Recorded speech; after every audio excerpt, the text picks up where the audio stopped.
Ser, zatrzymaj się. Zrób szybko razem z Amirem quiz, w którym będziesz musiał rozpoznać youtubera po skinie w Minecraft.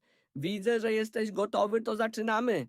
Uwaga, ostrzegam, ostatni level jest prawie niemożliwy. Poziom pierwszy łatwy. Uwaga, ten youtuber to Smile Slow. Kliknij 2 razy w ekran, jeżeli zgadłeś, a oto poziom drugi. Ten skin to Palion. Jeżeli odgadłeś, to jesteś gotowy na poziom ostatni, prawie niemożliwy. Gotowy? To lecimy! Jeżeli wiesz, jaki to skin, to zostaw suba, to zobaczymy, ile osób wie. I napisz odpowiedź w komentarzu. Jeżeli będzie prawidłowa, przypnę każdemu, ale to każdemu, nawet jak będzie 100 000 komentarzy. Siema Siri.